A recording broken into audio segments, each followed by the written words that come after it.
Chapter 1. The signal did not ask for help. That was the first thing the analysts noticed.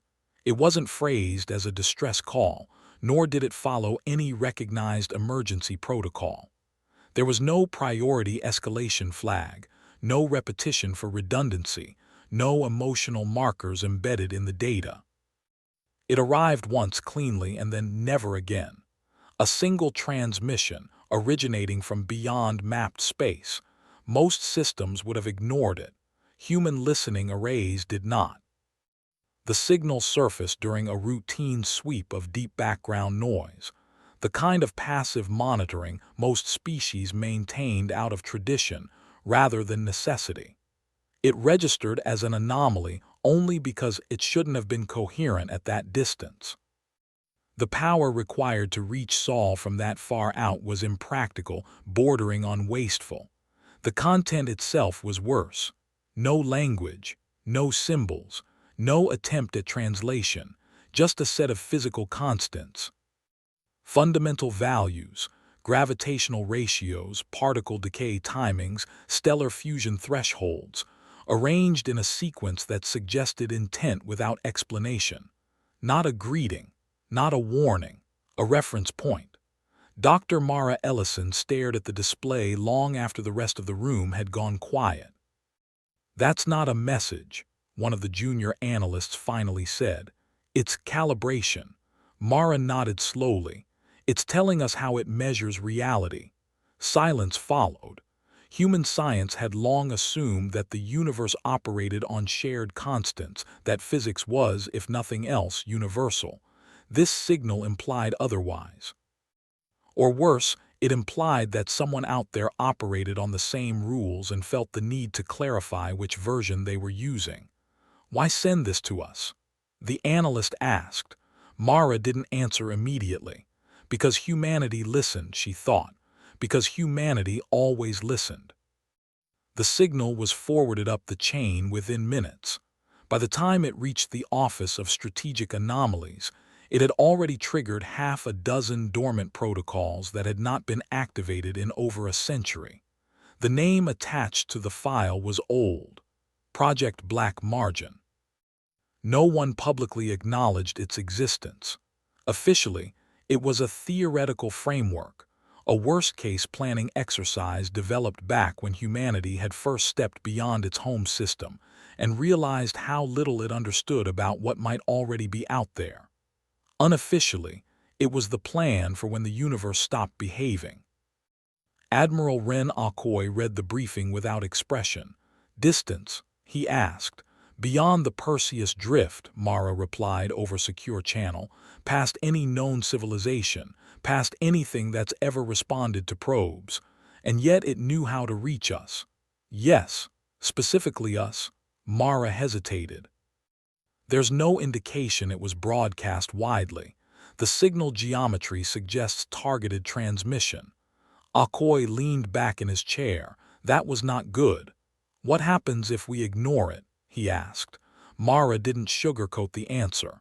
"Then the next communication probably won't be informational." Akoy closed the file and looked out through the reinforced viewport of the station. Earth hung below, impossibly fragile from this distance, a blue certainty in a universe that grew less certain by the day. "How many people know about this?" he asked. "Right now, 12. "Good," he said. "Keep it that way." He paused, prepare a response. Mara blinked. "A reply, we don't even know what it is." "No," Akoy said, "but we know what we are." He stood. "And if someone out there is explaining how they define reality, the least we can do is show them that we're paying attention." The decision was logged without ceremony. Humanity would answer, not with weapons, not with warnings, but with context. Because if something beyond the edge of the map was measuring the universe differently, then the most dangerous thing humanity could do was pretend it hadn't noticed. And somewhere, far beyond human space, something waited. Not patiently, but precisely. Chapter 2, humanity did not respond immediately. That too was intentional. The signal had arrived without urgency, without repetition, without any attempt to demand attention. Whatever had sent it did not seem concerned with timing in the way organic civilizations were. Responding too quickly would suggest anxiety. Responding too slowly would suggest incapacity. So humanity waited. For 72 hours, the signal was examined from every angle. Physicists argued over its implications. Mathematicians tried to determine whether the sequence of constants was merely descriptive or subtly prescriptive. Philosophers were invited into rooms they were never normally allowed to enter and promptly made everyone uncomfortable by asking questions no model could answer. What does it mean to define reality? Who gets to decide which constants matter? And what happens when two definitions disagree? Dr. Mara Ellison slept twice in 3 days. When she did, she dreamed of rulers laid across spacetime, measuring stars the way children measured desks, marking discrepancies with quiet interest. On the 4th day, Admiral Akoy authorized the reply. It was not a mirror of the original transmission. It was longer. Much longer. Humanity responded with history. Not in narrative form, not in language, but in datasets that told a story whether the recipient wanted one or not. The response began with physical constants, yes, but then it layered deviations, measurements taken under stress, edge cases where assumptions broke, experimental failures recorded alongside successes. Humanity included margins of error. They included disagreements. They included data sets that contradicted one another and made no effort to reconcile them. At the end of the transmission, after the physics and the anomalies and the unresolved questions, there was something else. A time-stamped record of change. Humanity showed how its understanding of the universe had evolved, shifted, been proven wrong, rewritten, broken, and rebuilt again and again.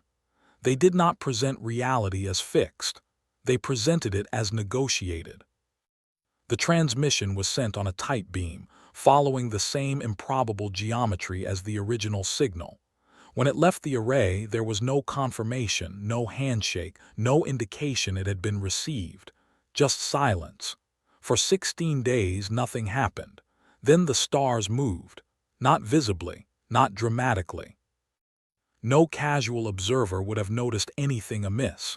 But the deep space instruments did. Long baseline interferometers detected minuscule discrepancies in stellar positions, deviations so small they would have been dismissed as noise if they hadn't been coherent. Something far away had adjusted. "It's recalibrating," one analyst whispered. "No," Mara said quietly. "It's accommodating." A new signal arrived, shorter this time, still no language, but the constants had changed. Not completely. Just enough to indicate that the sender had acknowledged humanity's response and altered its reference frame accordingly. The room went silent. "That means," someone said carefully, "it's capable of revision." "And willing to do it," Mara added. That was worse than hostility. Revision implied engagement. Engagement implied intent. Admiral Akoy convened a second meeting of Project Black Margin. The room was deeper than the first, shielded against things no one liked to name aloud. The people present were not politicians. They were planners, risk theorists, and historians whose entire job was to imagine futures no one wanted. "If it can adjust its model of reality," Akoy said, "then it's not just observing us. It's testing compatibility," one of the historians replied. "With what?" Another asked. "With existence," Mara said. The new signal included something else, a coordinate, not a destination in the conventional sense. No star, no mass, no recognizable structure. It was a reference to a boundary condition, a place where one set of physical assumptions gave way to another. A seam. "They're inviting us," someone said. "No," Akoy corrected. "They're informing us where the overlap is." Humanity now faced a decision it had never truly confronted before. Not whether to fight, not whether to flee, but whether to approach something that might redefine the rules by which everything else operated. The models diverged wildly. Some predicted nothing would happen at all. Others suggested localized anomalies, information exchange, or catastrophic incompatibility.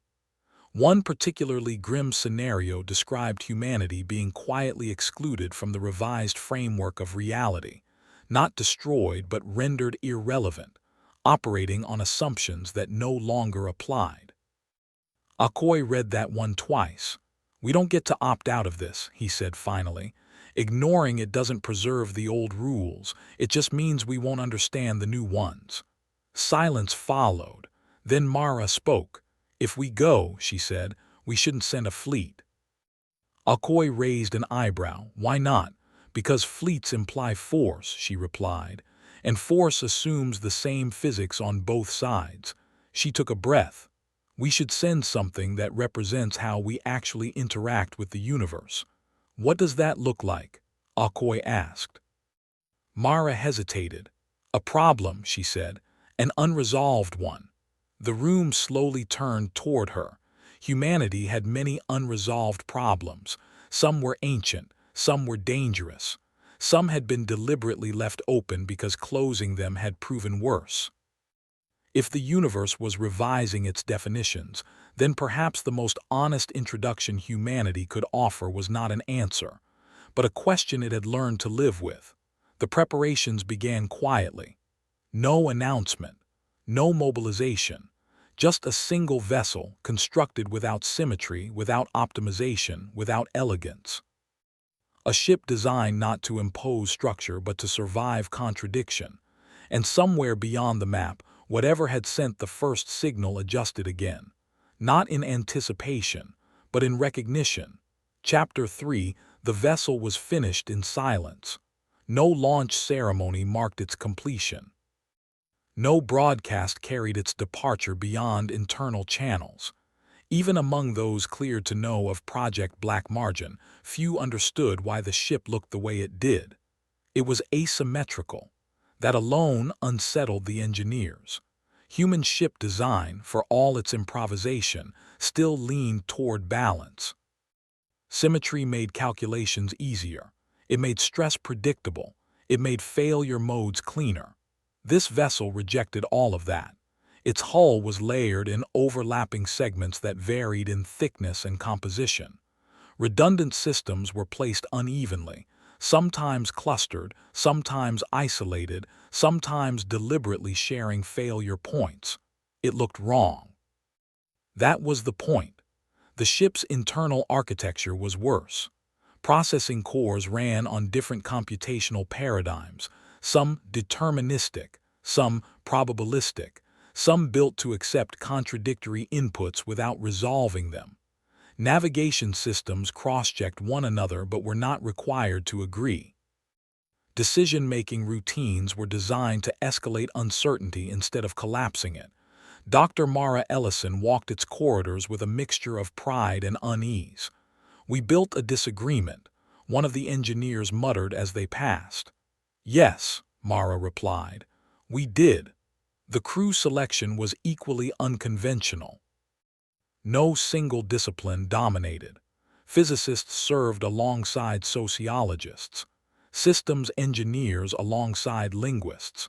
There were pilots trained to fly by instinct and others who refused to trust anything they couldn't model. There were people who had left institutions on bad terms and people who had never fit neatly into any hierarchy. They were not the best, they were the most incompatible. Admiral Akoi addressed them only once before departure. "You are not an expedition," he said. "You are a demonstration." He did not explain further. The ship crossed the seam 14 days after launch. There was no visible boundary. No flash, no distortion, no sensation of movement. Instruments did not spike. Alarms did not sound. For a moment, nothing seemed to happen at all. Then the clocks disagreed. Not by much. Microseconds at first. But the discrepancy grew steadily, each internal timekeeping system drifting at a different rate. Attempts to resynchronize failed. The ship's software flagged the divergence but did not correct it as designed. Outside, the stars looked the same. Inside, causality loosened. Crew members reported subtle effects, conversations that seemed to anticipate questions before they were asked, equipment responding differently depending on who operated it. Measurements that changed when repeated, not randomly but contextually. The universe here was not hostile, it was permissive. The first structure appeared on the 9th day past the seam. It did not emerge so much as resolve, like an image sharpening from noise. A vast lattice of nothing and something occupying space without displacing it. It had no surface, no interior, no orientation that made sense from every angle at once. The ship slowed automatically. No one had ordered it. "They're here," someone said softly. "Are they?" Another crew member replied. "Or are we?" The structure did not transmit. It did not maneuver. It did not react in any way that could be described as response. And yet the ship systems began receiving data, not signals, constraints, parameters within which outcomes were permitted to occur. Limits that were not enforced, merely implied. The ship's probabilistic cores lit up as the surrounding space offered them choices rather than states. Mara stared at the incoming streams. "It's not telling us what is true," she whispered. "It's telling us what it allows to be true." One of the linguists laughed quietly. "That's worse." The crew initiated the protocol. They did not attempt communication. They did not project meaning or intent. They released the unresolved problem they had brought with them, a compact, densely encoded representation of a paradox humanity had never fully solved. It was not a technical flaw, it was ethical, a decision loop where every resolution produced unacceptable outcomes, where stability could only be maintained by continuous reevaluation, a system that functioned only because it refused to converge. They did not explain it, they let it exist. The surrounding constraints shifted. Not abruptly, not violently, they softened. The structure, if it could be called that, reconfigured its internal relations, accommodating the paradox without collapsing it. The ship's clocks diverged further, then stabilized into a steady disagreement. "Did we break it?" someone asked. "No," Mara said, eyes fixed on the data. "We complicated it." A new pattern emerged within the lattice. Not a message, not a reply, a mirror. The structure introduced its own unresolved condition, exposing a region where its rules conflicted with themselves, where enforcement of consistency produced instability. For the first time, humanity was not alone in its discomfort with perfection. Admiral Okoye received the update hours later, light years away. "They showed it a problem," he said quietly, "and it showed one back." The analysts did not celebrate. They understood what this meant. The universe, whatever intelligence governed this revision, was not seeking dominance. It was seeking survivability. And humanity, with all its unfinished arguments and tolerated contradictions, had just been identified as relevant. The ship remained in position, not trapped, not welcomed, included. The next phase would not be about whether humanity could exist under the revised rules. It would be about whether those rules could survive contact with humanity. And that was a question no one could model in advance. Chapter 4. Inclusion did not feel like safety. That became apparent almost immediately. The lattice did not hold the ship in place, but it reshaped the context around it in ways the crew could not ignore. Routes that should have been available closed quietly. Others opened without warning.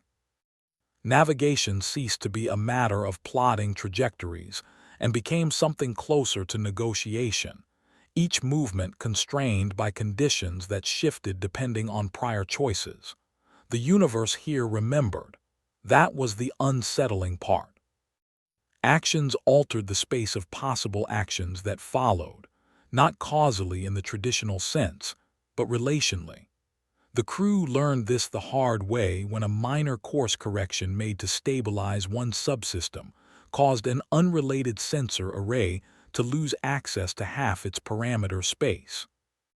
"You can't fix one thing without narrowing something else," an engineer said, frustration edging her voice. Mara nodded. "That's always been true, we just didn't usually see it." The lattice responded to behavior, not commands. When the crew attempted to optimize power flow, constraints tightened. When they allowed inefficiencies to persist, pathways reopened. Systems that resisted convergence remained stable longer than those that sought equilibrium.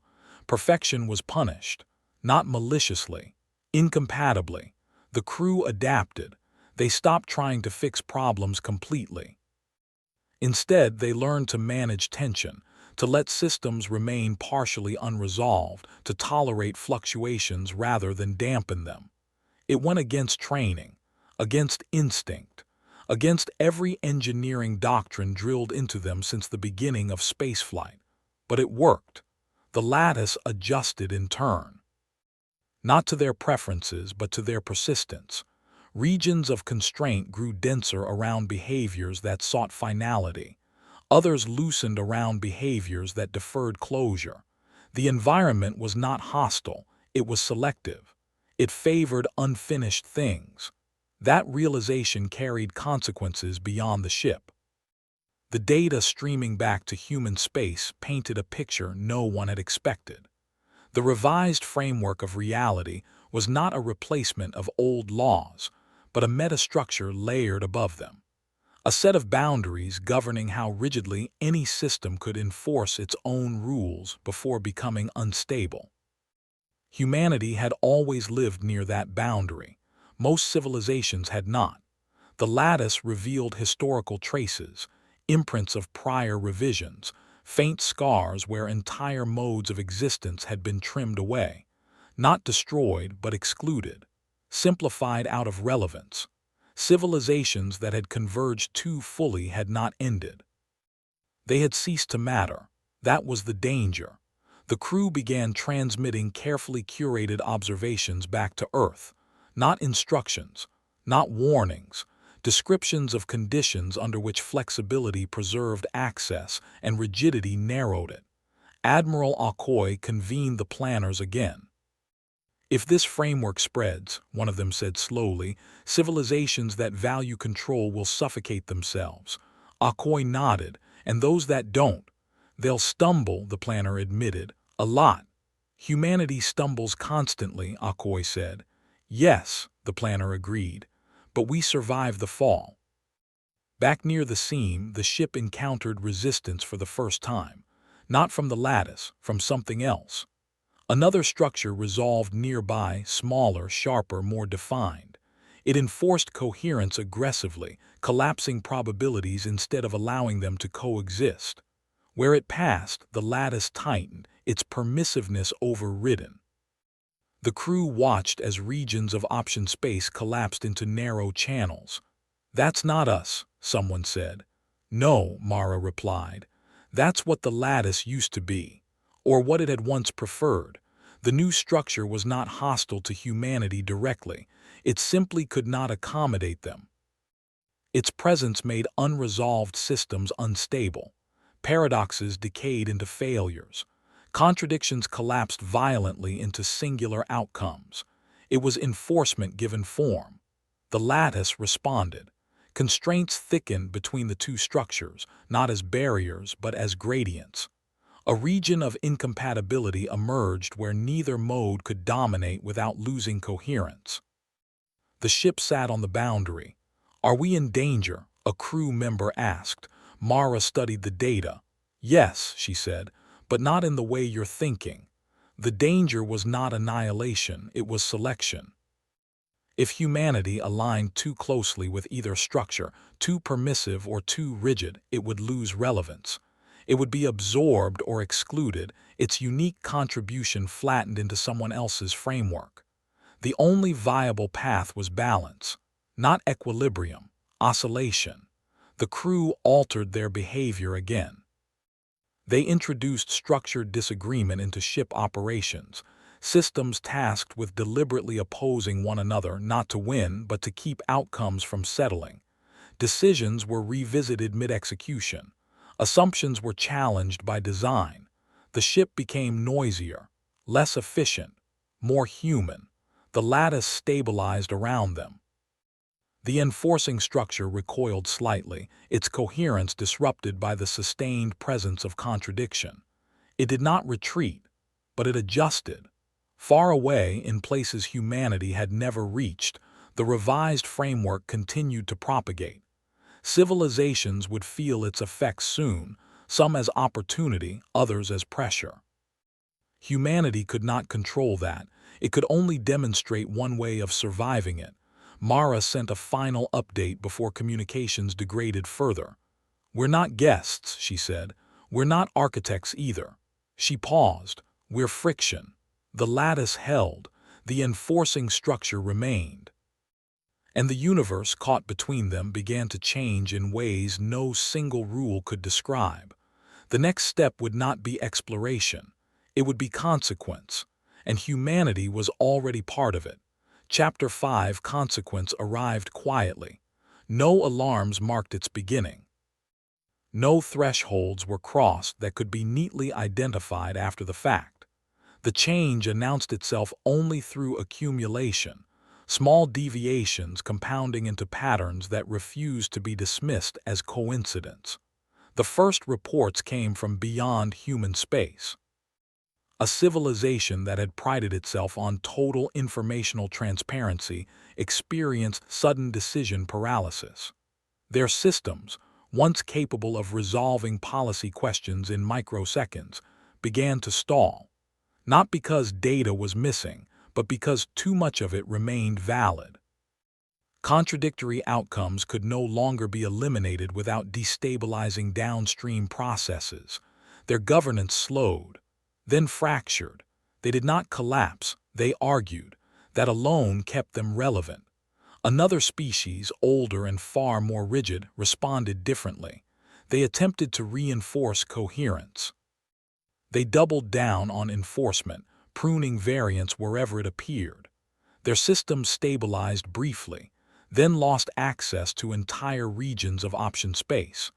Trade routes failed not because they were blocked, but because they no longer fit within the allowed assumptions. Their influence faded without violence. Human analysts watched both cases with equal unease. The revised framework did not reward virtue or punish vice. It selected for survivability. Back at the lattice, the human vessel remained operational, though operational had become a relative term. Components aged inconsistently. Some systems decayed faster than expected, others refused to fail at all. The crew learned to rotate responsibilities not by schedule, but by cognitive load. Who had argued most recently, who had changed their mind, who had held an unresolved question longest. The ship functioned because no one expected it to function perfectly. The enforcing structure lingered at a distance, never closing entirely, never leaving.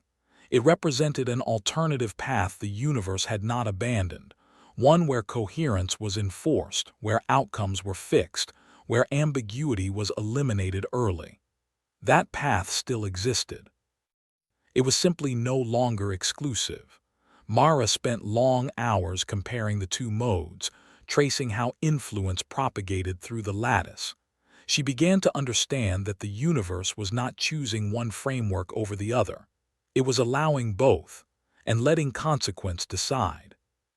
That realization unsettled her more than any threat could have. "Nothing is being protected," she said during a quiet watch. "Not even us." "No," the linguist replied, "but nothing is being forbidden either." On Earth, Admiral Okoye faced pressures he had never anticipated. Some factions argued that humanity should withdraw, that continued exposure risked entanglement with forces beyond comprehension. Others insisted that this was humanity's moment, that they should formalize their role, define protocols, establish influence before someone else did. Okoye rejected both extremes. "We don't get to own this," he said. "And we don't get to pretend it won't affect us." Humanity adjusted instead, slowly, Policies shifted away from optimization and toward resilience. Systems were redesigned to fail in pieces rather than wholes. Decision frameworks were altered to permit dissent without immediate resolution. Not everywhere, not uniformly, enough. The changes were not dramatic. Most citizens never noticed them consciously. But over time, the effect was measurable. Human systems lost some efficiency and gained something harder to quantify: room. The enforcing structure tested humanity once. A localized collapse in the lattice tightened constraints around a human exploration node. The conditions favored decisive action, clean resolution, rapid convergence. The easy path was to enforce order, lock down variables, restore coherence. Humanity didn't take it. They evacuated non-essential assets. They allowed contradictory responses to coexist. They left the node partially unresolved, bleeding capability rather than snapping into shape. The constraints loosened. The enforcing structure withdrew slightly, not defeated, but denied reinforcement. The lesson was subtle and brutal. Humanity would not survive by being correct. It would survive by refusing to finalize itself. The ship at the lattice transmitted its last comprehensive dataset before degradation made further clarity impossible. It was not a report, it was a record of mistakes tolerated, of arguments sustained, of systems that worked only because they never stopped disagreeing. Mara signed off the transmission with a personal note, something she had not done before. We are not an answer. We are a process. The signal faded. The ship did not return. It did not disappear either. It remained where it was, a persistent irregularity in the structure of revised reality. Not a beacon, not a warning, a reminder. Across the galaxy, civilizations began to feel the weight of choice more acutely than before. Some adapted, some resisted, some simplified themselves into irrelevance. Humanity continued on, arguing loudly, inefficiently, endlessly. And because of that, it continued at all. Chapter 6: Distance lost its meaning first. Not abruptly, not in any way that could be neatly charted, but through a slow erosion of certainty. Signals took longer to arrive than expected, or arrived sooner, depending on context rather than path length. Two messages sent simultaneously could arrive days apart, not because of interference, but because the sequence in which they made sense had changed. Humanity noticed. They always did. The first civilian report came from a freight cooperative operating near the outer fringe. A routine shipment arrived intact, on schedule, but the crew insisted the trip had taken longer than recorded. Not subjectively, chronologically. Their logs conflicted with external timestamps in ways that could not be reconciled without discarding one set entirely. No one discarded anything. That was the new rule. Instead, the discrepancy was documented, tolerated, and rooted to the growing body of anomalies that humanity had begun to track as a matter of habit. Not to solve, but to live alongside. The lattice was no longer local.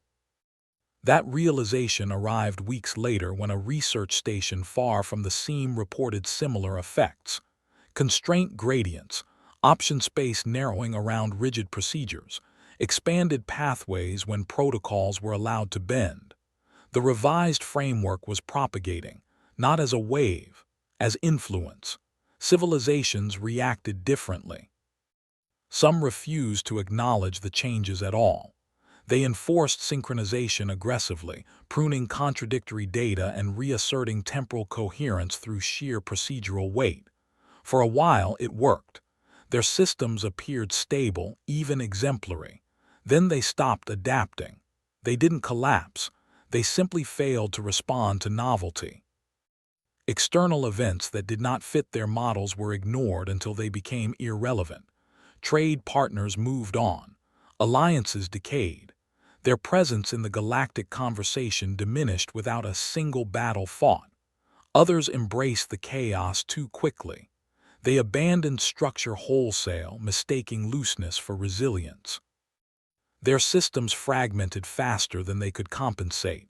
Without any anchors at all, contradictions ceased to be productive and became noise.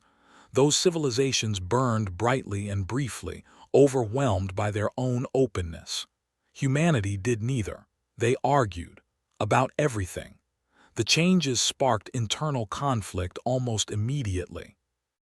Economists complained about lost efficiency. Military planners worried about degraded command clarity. Politicians demanded assurances that could no longer be given with confidence.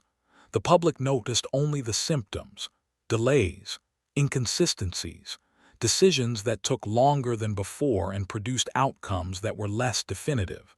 Approval ratings fluctuated wildly. Humanity endured. Admiral Akoi retired fully during this period, retreating from even informal advisory roles. His last directive, issued quietly, dismantled several centralized oversight bodies and redistributed their authority to overlapping councils with deliberately ambiguous jurisdictions. "Let them fight it out," he'd said. "Just make sure no one wins completely." Mara Ellison remained a point of reference long after the ship near the lattice fell silent. Her earlier transmissions were studied, debated, misinterpreted, and weaponized by every faction that thought it could extract certainty from them. None succeeded. Her most quoted line, "We are not an answer. We are a process," became a rallying cry for groups that disagreed on almost everything else. That irony pleased her colleagues. The enforcing structure did not vanish. It appeared elsewhere. In regions where civilizations had doubled down on coherence, it manifested as narrowing futures. Choice collapsed. Decisions converged too early. Outcomes became predictable and fragile. The lattice, in contrast, flourished around persistent disagreement, not chaos, not entropy, tension. Wherever that tension was sustained without being resolved, pathways remained open. Humanity began to understand its role more clearly, not as mediators, not as leaders, as irritants. They complicated systems that sought closure. They introduced dissent into frameworks that prized unanimity. They refused to let questions die quietly. This did not make them popular. Several civilizations barred human presence outright, declaring them destabilizing influences. Others invited them selectively, hoping to inoculate themselves against rigidity. Both reactions were correct. Humanity destabilized. Humanity also prevented stagnation. The ship near the seam sent one final fragmentary signal before its output degraded beyond recognition. It was not addressed to Earth specifically. It was not addressed to anyone. It was simply released, a record of oscillation, of systems held in productive imbalance, of futures that remained accessible because no one had closed the door too early. The signal did not travel far. It didn't need to. The idea was already spreading.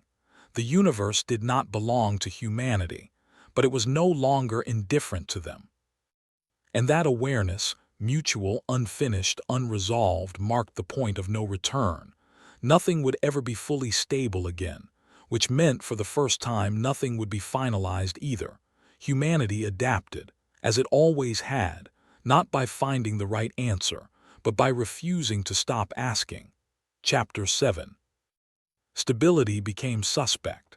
That was the quiet consensus forming across human space, though no one ever phrased it so plainly in public. The word itself began to feel outdated, like a concept borrowed from an earlier universe that no longer applied cleanly. Systems that advertised themselves as stable were watched more closely than those that admitted strain, because stability now implied closure, and closure had become dangerous. The revised framework did not punish ambition or reward caution. It did something far more unsettling. It amplified consequences for assumptions that went unchallenged. Civilizations that treated their models as truth found those models narrowing until only a single future remained accessible. When that future failed, there were no alternatives left to fall back on. Humanity watched this happen more than once. A trading consortium attempted to standardize contracts across dozens of species, enforcing strict temporal and procedural alignment. The goal was efficiency, predictability, profit. Within a decade, the consortium's influence evaporated. Its standardized routes no longer aligned with emerging pathways. Its contracts failed not legally but contextually. They made sense only in a version of reality that had quietly stopped being dominant. The consortium dissolved in arbitration, not violently, irreversibly. Human planners took notes, not to avoid the same fate entirely, that would have been impossible, but to ensure they never made it unavoidable. They learned to treat frameworks as provisional, authority as conditional, and success as temporary. The result was not harmony, it was friction. Human institutions argued with themselves constantly. Policies were drafted with built-in expiration dates and mandatory dissent clauses. Large-scale projects required opposing oversight teams whose sole purpose was to challenge assumptions mid-execution. Progress slowed. Failures increased. Humanity survived anyway. Outside human space, reactions intensified. Some civilizations began engineering artificial dissent, attempting to replicate human-style contradiction without understanding its origin. They created advisory bodies designed to disagree performatively, simulations of debate that always resolved on schedule. The lattice did not respond. The enforcing structure tightened around them. Contradiction without consequence proved meaningless. Others invited human participation directly, embedding human advisors into governance, trade, and defense. These arrangements were volatile. Humans asked questions no one liked. They refused to provide clean answers. They destabilized established hierarchies simply by pointing out where assumptions had gone unexamined. Several such partnerships ended badly. Several saved entire regions from collapse. There was no reliable way to predict which would happen. That unpredictability was itself a stabilizing force. On Earth, a generation grew up knowing nothing but this state of affairs. They did not remember a universe where rules were fixed and futures could be optimized with confidence. They learned early that disagreement was not a failure mode but a maintenance process. Education reflected this shift. Students were graded not on correctness, but on their ability to hold incompatible models in mind without forcing resolution. Examinations rewarded questions that destabilized premises rather than answers that reinforced them. It frustrated parents. It delighted children. The enforcing structure tested humanity again. This time, the test came not as constraint, but as opportunity. A region of space once inaccessible due to extreme coherence gradients began to open. The conditions favored centralized decision-making and rapid convergence. Civilizations that prized unity rushed to exploit it, pouring resources into expansion and control. Humanity hesitated.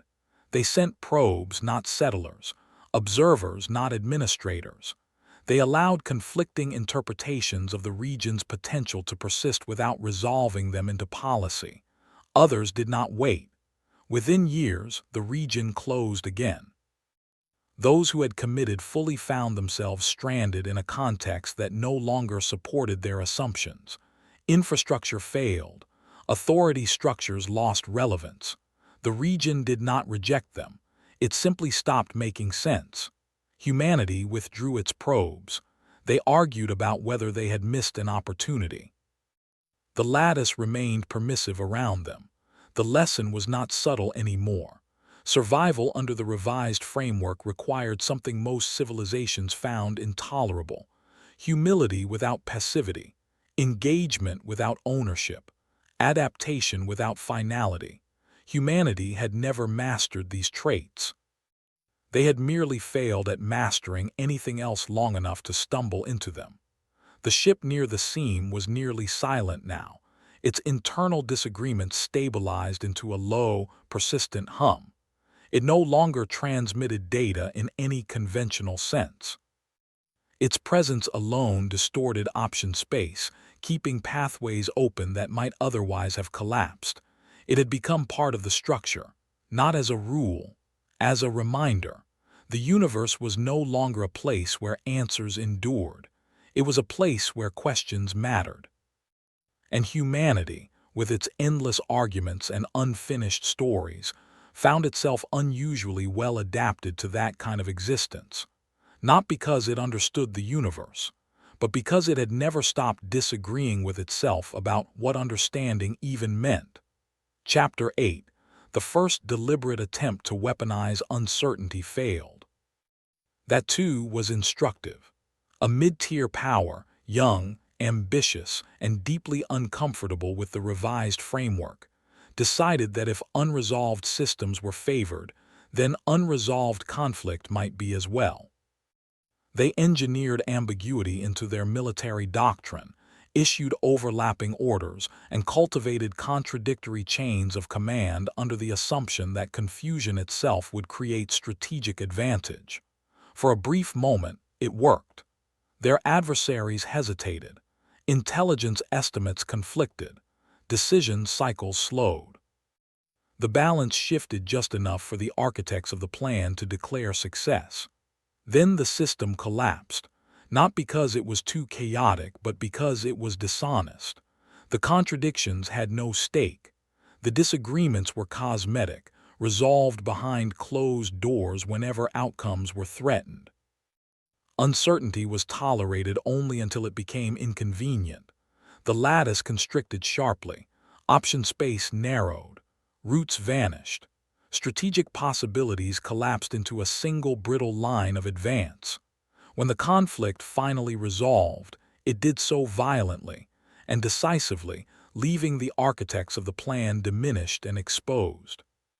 Human observers recorded the outcome without commentary.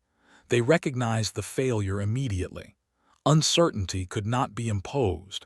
It had to be lived with. Across human space, this distinction was already understood intuitively, if not always articulated. Arguments mattered because they carried consequence. Disagreements persisted because no one was guaranteed to win them. The friction was real, and so were the costs. That authenticity made all the difference. The revised framework did not reward ambiguity for its own sake. It rewarded systems that remained open under pressure, systems that could absorb contradiction without collapsing or pretending it wasn't there. Humanity was good at that, not by design, by exhaustion. The enforcing structure appeared again, but differently this time. It no longer manifested as a singular presence. Instead, it fractured into localized nodes, regions where coherence tightened temporarily, offering short-term gains to those willing to sacrifice flexibility. These nodes were tempting. They promised clarity, efficiency, control. Some civilizations accepted. Humanity did too, but never fully. Human projects engaged these regions cautiously, extracting value without committing identity. They treated coherence as a tool, not a destination. When constraints began to close too tightly, they withdrew, leaving behind incomplete initiatives and unresolved plans. Critics called this cowardice. Human planners called it survival. The ship near the seam finally failed in a way that could not be compensated. One of its contradictory cores ceased processing entirely, not due to damage but due to exhaustion. The remaining systems absorbed the loss unevenly, increasing internal disagreement rather than resolving it. The ship drifted. It did not die. Its silence marked the end of an era but not its influence.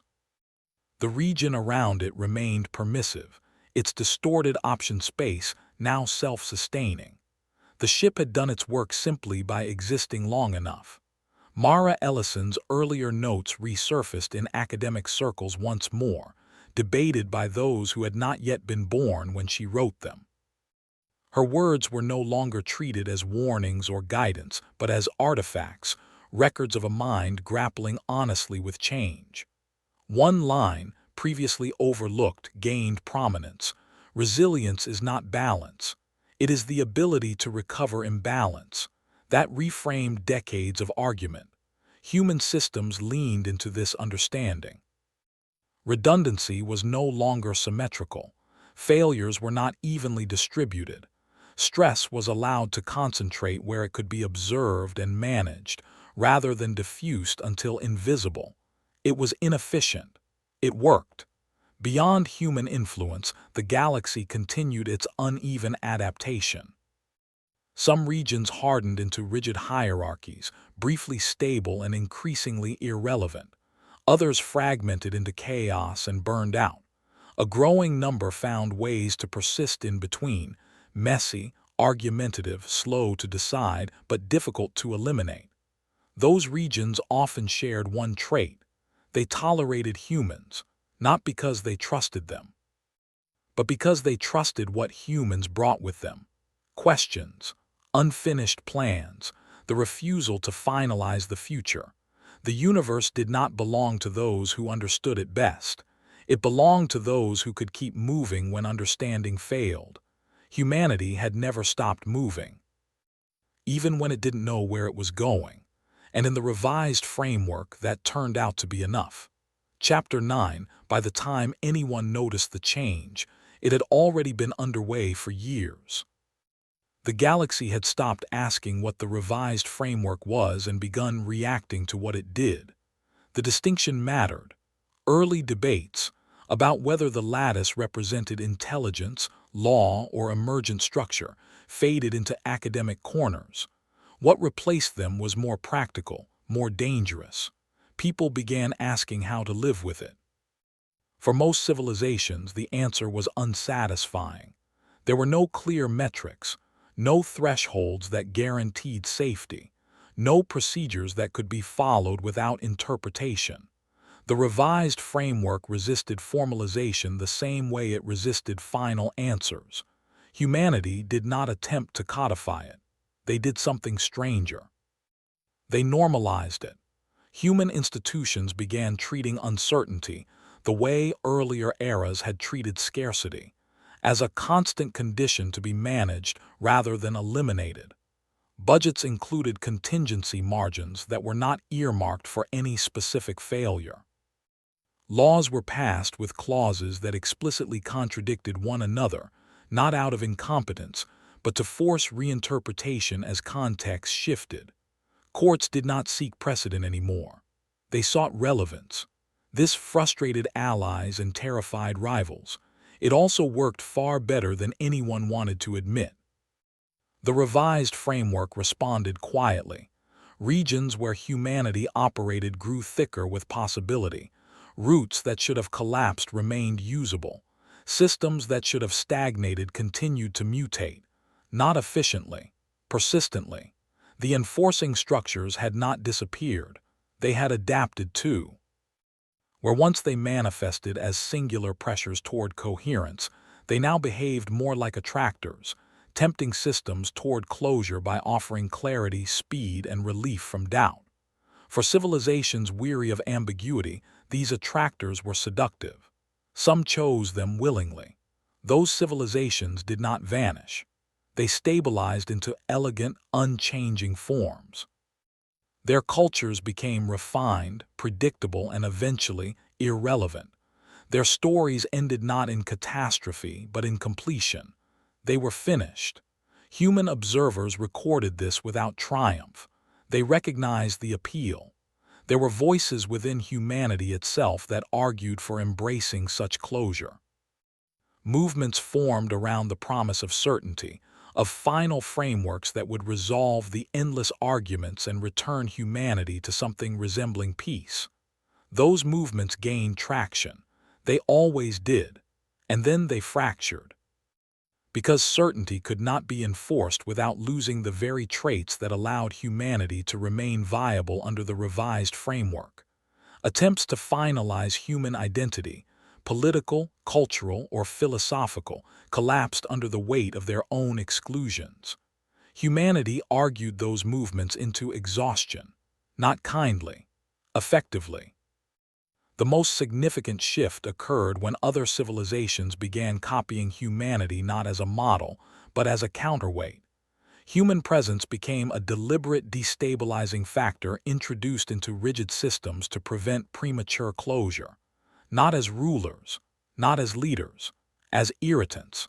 Some humans resented this role. Others leaned into it. Neither group controlled the outcome. The lattice thickened in response, not around humanity alone, but around regions where disagreement was sustained honestly, where contradictions were allowed to persist long enough to generate adaptation instead of collapse. The revised framework was no longer something happening to the galaxy. It was something the galaxy was participating in. The absence of the ship near the seam was felt more acutely now. Its persistent irregularity had served as an anchor for the early phases of change. Without it, the revised framework relied entirely on distributed behavior. That made it slower, more fragile, more resilient. Humanity sent no replacement. They understood that anchors became liabilities over time. Mara Ellison's work, long since separated from her name, reached a strange milestone during this period. A collection of her early notes was formally retired from active analysis, not because it was obsolete, but because it had become foundational. Quoting it directly added nothing new. The ideas had diffused. That was how humanity knew it had worked. The galaxy was no longer afraid of uncertainty. It was afraid of pretending it didn't exist. Humanity continued to stumble, argue, and contradict itself loudly. Its failures were frequent and visible. Its successes were uneven and rarely permanent. It remained unfinished. And in a universe that now filtered existence based on adaptability rather than correctness, that incompleteness was not a flaw. It was eligibility. Only one chapter remained, not to conclude the story, but to demonstrate why conclusions had become optional. Chapter 10, No one ever declared victory. There was no moment, no ceremony, no transmission, no alignment of events that could be pointed to as the instant the universe had settled into its new shape. Anyone looking for that kind of closure would have been disappointed, which by now was expected. The revised framework did not resolve. It persisted. Its presence was no longer dramatic. No seams opening, no lattices resolving into view, no enforcing structures tightening suddenly around careless civilizations. Instead, it manifested as a background condition, like gravity had once been, invisible, unavoidable, shaping everything without asking permission. The galaxy learned to live inside it. Some civilizations did so grudgingly. They maintained the appearance of order while quietly introducing fault lines, exceptions, delays, ambiguities, just deep enough to keep their futures from narrowing completely. Others embraced argument openly, redesigning institutions to survive disagreement rather than suppress it. A few still chose completion. They built perfect systems, final doctrines, immutable laws. They lasted exactly as long as those systems remained relevant. Humanity watched all of it without claiming authorship. That was important. The revised framework was not a human invention. Humanity had not designed it, summoned it, or controlled it. They had only interacted with it honestly, bringing what they were rather than what they wished they could be. Unfinished, contradictory, still negotiating with themselves. That honesty had mattered. Over time, the language used to describe humanity shifted. Not in official treaties or academic classifications. Those lagged behind reality as they always had, but in the quiet shorthand used by traders, diplomats, and planners. Human systems were described as noisy but survivable. Human regions were labeled structurally irritating. Human involvement was noted as destabilizing in productive ways. None of these were compliments. All of them were invitations. Humanity did not expand aggressively. It did not consolidate power. It did not attempt to become indispensable again after learning what that had cost. Instead, it drifted, through trade, through culture, through people who left and never quite stopped being human in the way they argued, adapted, and refused closure. They brought friction with them. The galaxy adapted around that friction. Children born long after the first signal no longer learned about a time when reality felt fixed. They were taught instead that assumptions were tools, not truths, and that answers were provisional agreements with the present, not promises to the future. Some of them hated that. Some of them thrived in it. Humanity allowed both reactions to exist. That tolerance, more than any policy or technology, became its defining trait. Far from Saul, in a region that had once been tightly constrained by enforcing coherence, a new settlement emerged, not founded by humans, but influenced by them. Its charter explicitly forbade final versions of anything. Laws expired automatically unless argued into continuation. Leadership rotated unpredictably. Failure was recorded publicly and preserved rather than hidden.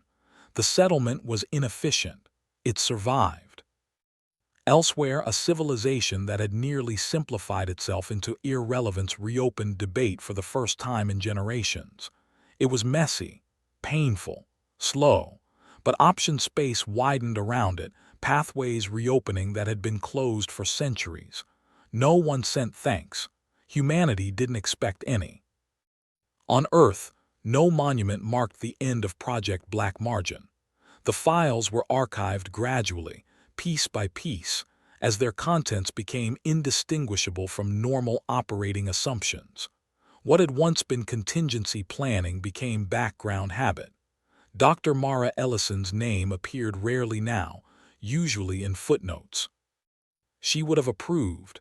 Attribution implied ownership, and ownership implied closure. The universe had not chosen humanity. It had not rejected them either. It had simply found them compatible. That distinction mattered. Compatibility did not mean dominance. It did not mean safety. It did not mean permanence. It meant only this: as long as humanity continued to revise itself, continued to argue, to stumble, to resist the comfort of final answers, it would remain part of what the universe allowed to persist. The day humanity stopped doing that would not be marked by catastrophe. It would be marked by silence, by relevance quietly slipping away, by completion. Humanity, for all its flaws, understood this instinctively now, so it kept going. Loudly, inefficiently, in disagreement, not because it had solved the universe, but because it had learned how to live in one that did not want to be solved.